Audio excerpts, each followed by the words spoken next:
Rancho Bernardo, if we talk about Rancho Bernardo community and leadership there, it's all one person, really. It's Robin Kaufman. Have you ever met Robin? She's a really nice lady. She's very committed to her community in Rancho Bernardo. And there's a number of different groups. There's the Rancho Bernardo Community Board, I think it is, and there's a planning board, and she seems to be in charge of them all. And she's not backing down. So she really just embraces Rancho Bernardo. So good on her. So she talked a little bit about their upgrading the Rancho Bernardo Road medians immediately east and west of the freeway overpasses, putting in more drought tolerant turf and that sort of thing.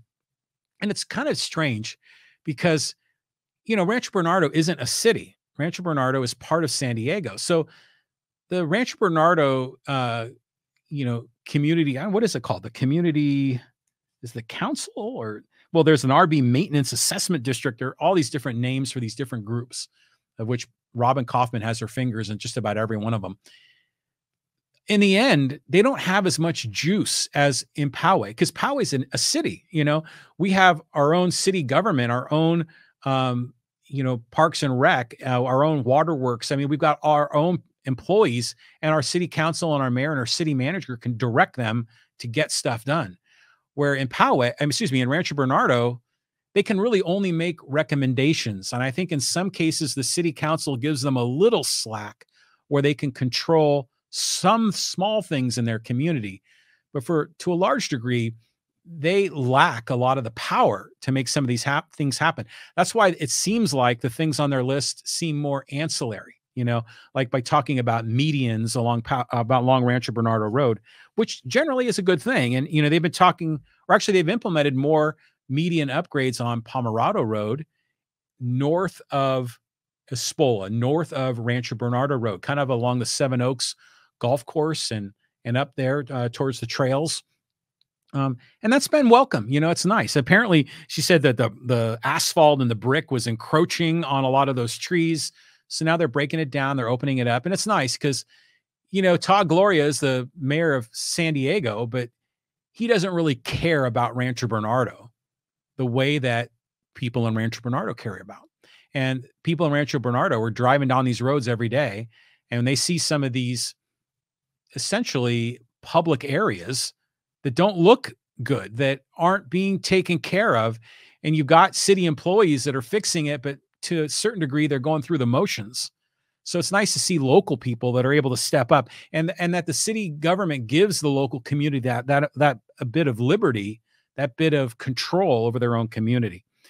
She's talked a little bit, Robin Kaufman talked about they're going to have an Earth Day fair in April, Chalk It Up sidewalk contest in May, patriotic pet contest in July, the safety fair and the second annual chili cook-off in October, the hot cocoa with Santa and snow day in the park in December. So it's nice. They have like a lot of community events, and that's good. And they're going to this is good. They're going to bring in the San Diego Police Department to talk about pedestrian safety. Okay. We lost the life of someone here in Poway that got hit by a car near Midland Elementary. There have been other cases where, Robin Kaufman said 3 individuals, including children, were struck by vehicles near Westwood Elementary. So, as these communities, there's more housing, there's more traffic, there's more people on the road, there's more people that are living stressed out lives, that are in a hurry, that aren't paying attention, that are distracted drivers on their phone doing whatever they're doing. And these roads are like not 35-mile-an-hour roads. They're like 45-mile-an-hour roads or more, where people are going over the speed limit. So traffic calming measures are an issue. So good on her for bringing in the San Diego Police Department. I don't know if that's going to amount to anything. I don't know if it's just a dog and pony show, but at least they're addressing it. I know here in Poway, there's a traffic commission or a traffic committee, and they meet, I think, 3 times a year, and they were scheduled to have a meeting this month, and they canceled the meeting. And the locals here there's like a Poway Safe Streets group, a Facebook group that started up. And the guy that is running that has shared a number of videos with me that are really interesting, some innovative ways to look at how transportation, how roads and streets and roundabouts and different things should be constructed. I think it's really good stuff. But they were really angry that meeting got canceled. Well, it turned out that think Kaylin Frank mentioned on Facebook that the city, or the police, or the sheriff, excuse me, and maybe even some of the city planners haven't fully concluded their investigation related to that tragic death of the person that was hit by a driver at Edgemoor and Midland. So that's why they didn't have the meeting. Well, hopefully they have that meeting scheduled as soon as possible. That's a legit issue. So at least Rancho Bernardo is trying to make an effort there. They're trying to, zero in on the most neglected streets in the community. And let me tell you, the first one they've got to go after is Carmel Mountain Road. We talked about that in a podcast back in December there was a letter to the editor from Joe Calabrese, who I think lives in Poway. He ran for Poway City Council like 4 cycles ago or so. And he talked about the terrible road conditions on Carmel Mountain Road. And it is bad.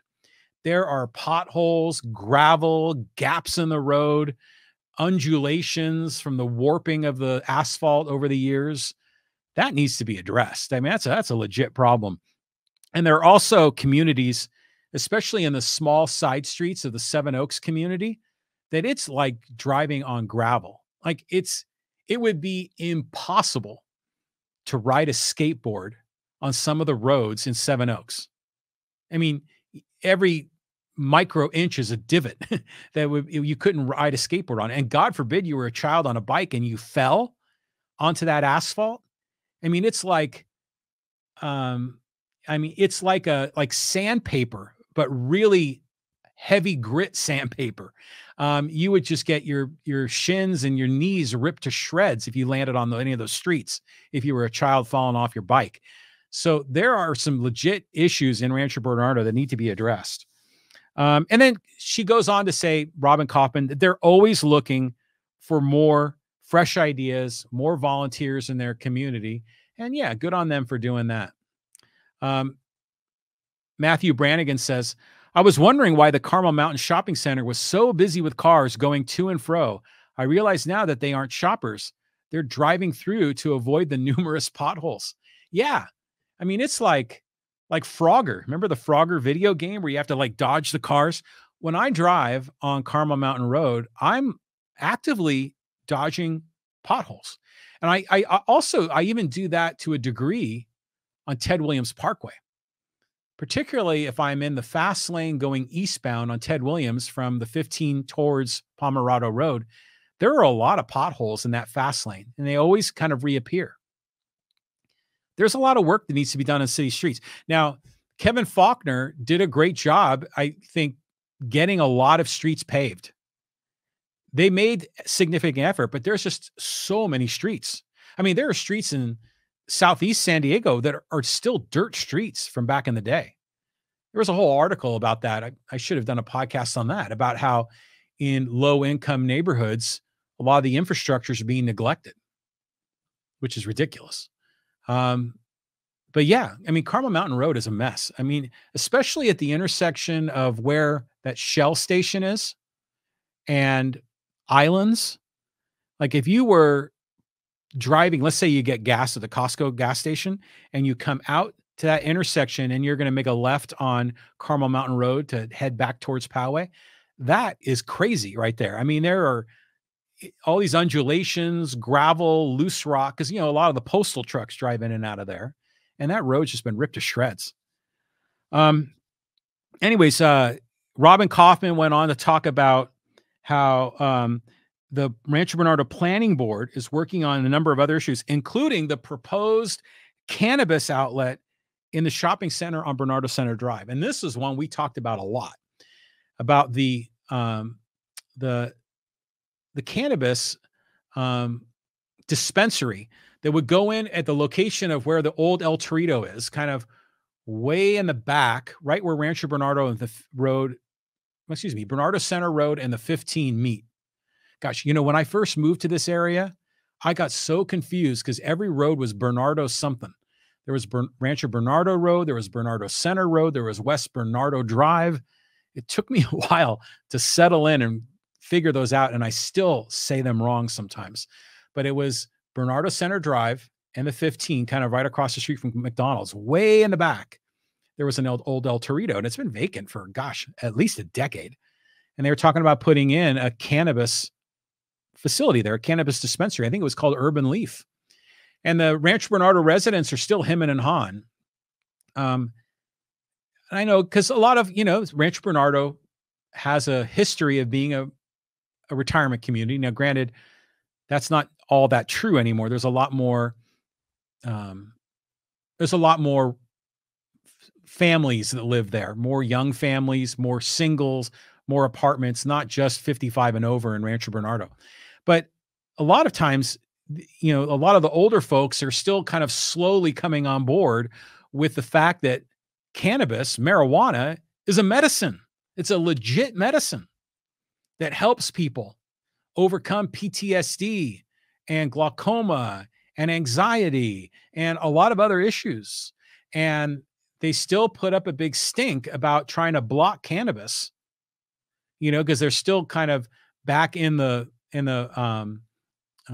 reefer madness days where they kind of see it as such a voodoo drug. I'm hoping that Rancho Bernardo kind of evolves on this, because I think it'll be a good thing for their community and a good thing for their economic area as well, because they'll have more business and they'll be good. And by the way, cannabis is already being delivered into at Rancho Bernardo and in Poway right now by people that deliver it. I mean, there's these companies in San Diego and they've got like the DoorDash equivalent, and that stuff's coming into their communities anyways. And then she goes on to say that they're looking for more improvement at the community park, which I think is great. There's sports fields, the outdoor amenities like the basketball court, the rec center, the dog park. The dog park there is pretty cool. But they had a 2024 annual planning budget, and this is for the Rancho Bernardo Community Recreation Group, and they have included funding, and this is all part of Rancho Bernardo people making plans for Rancho Bernardo. They're funding annual events, field maintenance, gym floor resurfacing, outdoor basketball court lining, various outdoor maintenance, potential new events. There's renovations for the RB off-leash dog park that are coming in the fall of 2024. So it's kind of cool to see that our friends in Rancho Bernardo have a lot going on there as well. And granted, they can't control their community to the degree that Poway can, but they're making some nice strides. And I just like seeing that. And I think it's worthy for us as a community to recognize that, to understand that. These people are volunteering their time. It's not like they get paid to do this. I mean, Robin Kaufman, I can't imagine she's made a nickel from any of this. And he got a couple more comments here. Matthew Brannigan says, Camino del Norte eastbound is terrible too. Is that from the 15 coming towards Carmel Mountain Road? And then maybe further down towards Pomerado? Yeah, I think there are probably some parts there that could be done. But have you seen some of the potholes that they've been uncovered in LA and up in the Bay Area? I saw another one in San Mateo along Highway 92. These are huge. I mean, gigantic potholes. I mean, there have been some potholes that multiple cars have disappeared into. Now, thankfully, we have nothing at all like that. Actually, those are sinkholes, not potholes. But thankfully, we haven't had that much of a problem with that. I mean, the rain generally wimps out when the Northern California rains usually lose a lot of their steam before they get to San Diego. Now, we'll see what happens tomorrow on Saturday. We're supposed to get a lot more. Matt Brannigan says, El Torito closed in 2011, 12 years empty. Yeah. I think I went there a few times with my wife for happy hour, and it was nice. I remember there used to be an El Torito that was right near UC San Diego when we were college students, and we would go there. And it was always kind of a cool place to go for happy hour. And it was a shame that closed because I thought that served a good purpose, but I guess they just weren't making enough money, and that's why they closed. But yeah, why not get a new tenant in there, right? Let's revitalize that area. And, they were selling booze there. You were buying margaritas, now they might sell gummies or, other cannabis products. So, what's the problem? Okay. And then George Geller goes on to say, all the folks I know who smoke marijuana are retired Vietnam vets. Well, yeah. I mean, a lot of Vietnam like a lot of vets from the Afghan War, from the Iraq War, from Gulf War I, they're dealing with PTSD. That's a major issue. Gosh, when we had Ted Leitner in here, I had an interview with Ted last month, And he talked about how Jerry Coleman, the New York Yankee, the longtime play-by-play man for the San Diego Padres, how he was dealing with what they called shell shock back then. And he wasn't the same man, especially after he came back from his second stint in the Korean War. Shell shock is real, and they call it PTSD now. A little bit more of a friendly name. George Carlin has a whole bit on this, which I think is good. They kind of soften the name, and it makes the problem not seem so tragic. But yeah, there are a lot of veterans where cannabis provides them legit relief. And I know this community of Rancho Bernardo and Poway prides themselves on being supporters of our veterans. I mean, there's all VFWs. There's like one or two of them here in Poway. I don't know. Are there any in Rancho Bernardo? And there's a veterans park in Poway. And there's just a lot of patriotic vibes in Poway and Rancho Bernardo. A lot of red, white, and blue, especially around July 4th, as you expect. And so, yeah, a lot of veterans who, by the way, fought for our freedom. We should be able to freely access these medicine products. Probably looking at me, oh, Riley, you're a stoner. No, I don't use it, but I support people having access to it because I think it's helpful for them. It makes a difference in people's lives. And I think it's just utter hypocrisy that you can buy alcohol at a liquor store or in your local supermarket, but somehow cannabis, which is way safer, way less damaging, and yet that is what people get all in a kerfuffle about. And, I know the state of California has legalized it for both medicinal and recreational purposes, which is good. And a lot of other states are opening up, but still a lot of these community planning boards are blocking it. Even in our city of Poway, they don't want to have a marijuana dispensary. But yet I can go down the street here to where Jersey Mike's is at Twin Peaks and Pomerado Road, where all the Trump supporters are there every week with their freedom signs. And there's a liquor store right next door or two doors down or whatever, right by that Jersey Mike's. You can go in there and buy all kinds of booze that will destroy your life, that could put you in the hospital, that could kill you. How many people you ever hear dying of marijuana? You don't. It's just a downright shame. And then on top of it, when people are buying marijuana legally at a place like Urban Leaf, which could be the cannabis dispensary in RB, if you're buying it legally, it's going to be so much safer than if you're buying it from some guy in a back alley. You have a guy who knows a guy and he gets you the stuff, and you don't know how that's being cut or how it's being prepared. And you're depending on a lot of very uneducated people to make those moves. You might get lucky and get good product, but if you buy it legally, at least it's safe. And I think that's good. And I'm hoping that Rancho Bernardo eventually allows this to happen. We had Patrick Batten here. Pat Batten was a candidate for Poway Unified School District. And he's also on our Rancho Bernardo Planning Board. And I know he is not an advocate of having the cannabis dispensary there. But if I recall, I think he said that it's probably going to happen anyways. Because they don't have as much juice in Rancho Bernardo. I mean, the city of Poway, they can pass an ordinance, a law to block, any category of business and get away with it. But in Rancho Bernardo, they don't have that juice. They don't have that power.